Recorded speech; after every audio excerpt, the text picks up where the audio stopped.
आज तिलकुंद चतुर्थी. गणपती बाप्पाला कुंदाची पांढरी फुले आणि तिळाचा नैवेद्य दाखवला जातो. बाप्पाच्या नैवेद्यासाठी आज आपण तिळाचे मोदक केलेत. मोदकाच्या सारणासाठी पाऊण वाटी तीळ, 1 वाटी सुक्या खोबऱ्याचा किस, 1 वाटी गूळ घेतलाय. त्याचबरोबर थोडे काजू, बदाम, मनुका आणि चारोळी घेतली आहे. आधी तीळ चांगले भाजून घेतले, नंतर खोबरं भाजून घेतलं. काजू बदाम भाजून त्याची पूड करून घेतली. भाजलेले तीळ, सुकं खोबरं आणि गूळ एकत्र करून घेतलं. त्यात काजू बदामची पूड केली होती तीही घातली. 1 चमचा वेलची जायफळची पावडर घातली आणि हे सगळं मिक्सरच्या जारमध्ये घेऊन ची भरड करून घेतली. आता या सारणामध्ये थोड्या मनुका आणि चारोळी घातली आणि सारण तयार झालं. मोदकाच्या पारीसाठी 1.5 वाटी गव्हाचं पीठ घेतलं. त्यात अर्धी वाटी बारीक रवा घातला. चवीसाठी थोडंसं मीठ घातलं आणि 2 चमचे साजूक तूप करून त्याचं पिठात मोहन घातलं. पीठ आणि तूप एकजीव करून घेतलं, ज्यामुळे पिठाला मोहन चांगलं लागलं. नंतर पाणी घालून पीठ घट्टसर मळून घेतलं. 10 मिनिटं पीठ झाकून ठेवलं.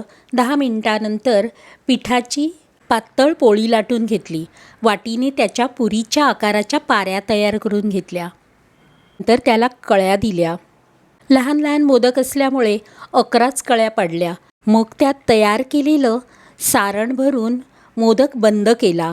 सुबक आकाराचे मोदक तयार करून घेतले. कढईत तेल गरम करत ठेवलं. तेल गरम झाल्यावर त्यात मोदक सोडून झाऱ्याने हलवून सगळ्या बाजूने व्यवस्थित तळून घेतले. हे मोदक लहान लहानच तयार करायचे असतात. फक्त याची पारी जी करणार ती एकदम पातळ लाटून घ्यायची, त्यामुळे मोदक खुसखुशीत होतात. सोनेरी रंग येईपर्यंत छान तळून घ्यायचे, म्हणजे मोदक चिवटही होत नाहीत. व्यवस्थित तळले गेले तर हे मोदक 10-12 दिवसही छान टिकतात. फक्त हवाबंद डब्यात ठेवायचे. आपण नेहमी गणपती बाप्पाला उकडीचे मोदक किंवा खोबऱ्याचे तळलेले मोदक दाखवतो, पण आज तिलकुंद चतुर्थीला तिळाच्या मोदकांचाच मान असतो.